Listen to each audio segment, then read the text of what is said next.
High views. ఎంత ఎర్లీగా video ఇద్దామనుకున్నా ఈ మధ్యకాలంలో ప్రతి న్యూస్ ఇంపార్టెంట్ న్యూస్ లాగా ఉంటుంది. దాన్ని క్రాస్ చెక్ చేస్తూ డేటా సేకరిస్తూ లేట్ అయిపోతుంది. బట్ స్టార్టింగ్ వీడియో ఇవ్వాలి కదా, ఖచ్చితంగా ఆ వీడియో అన్నది ఈ సమాజానికి ఉపయోగపడేలా ఉండాలి, మన సమాజంలోని జనాన్ని జాగ్రత్తగా ఉంచేలా ఉండాలనిపించింది. ఆ వేలోని ఇది ఇప్పుడు శ్రావ్య వీడియో. మన హైదరాబాద్లో ఎల్బీనగర్ ఏరియాలో మహాత్మా గాంధీ లా కాలేజీలో ఆమె లా చేస్తుంది. లా థర్డ్ ఇయర్.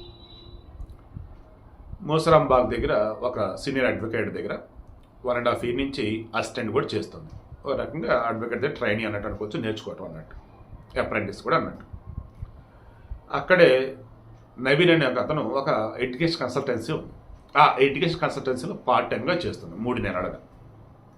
మొన్న ఆదివారం సాయంత్రం వెళ్ళింది, కన్సల్టెన్సీకి వెళ్ళింది. యాక్చువల్లీ ఆ రోజు సెలవు అంట, బట్ వెళ్ళింది. వెళ్ళేటప్పుడు చూడిదార్ అండ్ బాటమ్ లెగ్గిన్, పైన టాప్ వచ్చేసి కొంచెం లెంత్ ఎక్కువ ఉన్నది, మోకాల కింద కూడా వచ్చేటట్టు. దెన్ అక్కడికి వెళ్ళిన తర్వాత వాళ్ళ తమ్ముడు ఫోన్ చేసి, వీళ్ళది మన రంగారెడ్డి జిల్లా కడ్తాల్ దగ్గర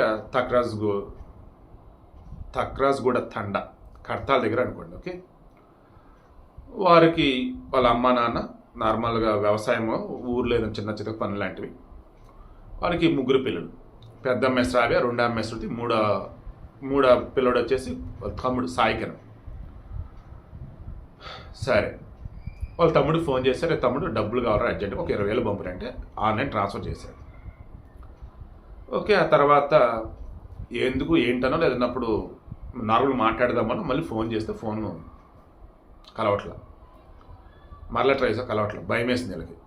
ఆదివారం అర్జెంట్ డబ్బులు అడిగింది, ఎక్కడేదో తేడా కొడుతుందని అనుకొని ఇమీడియట్గా ఈమె వచ్చేసి అక్కడ ఎల్బీనగర్ మెట్రో స్టేషన్ దగ్గర ఒక గర్ల్స్ హాస్టల్ ఉంటుంది, అక్కడ ఉంటుంది.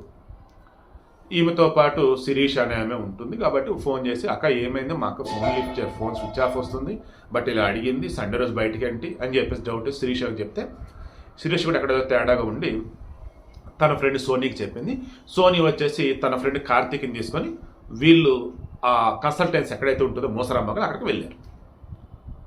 దెన్ అక్కడ గ్రౌండ్ ఫ్లోర్లో రవీంద్ర అని చెప్పేసి ఇంకో అడ్వకేట్ ఉన్నారు, అండ్ ఇంకో మహిళ ఉంటే వాళ్ళు వీళ్ళు అంతా కలగలిపి ఏమైంది ఏంటి చూద్దామని వెళ్తుంటే అక్కడ కన్సల్టెన్సీ దగ్గర బయట వచ్చేసి శ్రావ్య చెప్పులు కనపడ్డాయి. ఇక్కడే ఉన్నట్టుగా చూస్తే, కిటికీలను చూస్తే ఫ్యాన్ కురేసుకున్నాం. ఇమీడియట్గా తలుపులు తీసేసి లోపలికి వెళ్ళిపోయి బాడీని తీసుకొని ఇమీడియట్గా సోనీ అండ్ కార్తిక్ వీళ్ళిద్దరూ మలక్పేట యశోద ఆసుపత్రికి పట్టుకెళ్ళారు. తీరా అక్కడికి వెళ్ళేసరికి అప్పటికే చనిపోయిందయ్యా అన్నారు. పోలీసులు కబురు పెట్టారు. బాడీ ఉస్మానియా మార్చురికి వెళ్ళింది. ఈ లోపల అమ్మ నాన్న కబురు పెట్టారు, నైట్ అయిందో ఆయన వాళ్ళు వచ్చున్నారు. ఇక పోస్ట్ మార్టం అయిపోయిన తర్వాత బాడీని తీసుకొని ఊరెళ్ళారు. ఇది జరిగింది.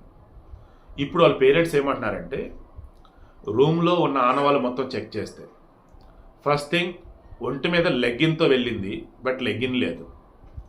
అండ్ ఆ రూమ్లో అక్కడక్కడ బ్లడ్ మార్క్స్ ఉన్నాయి.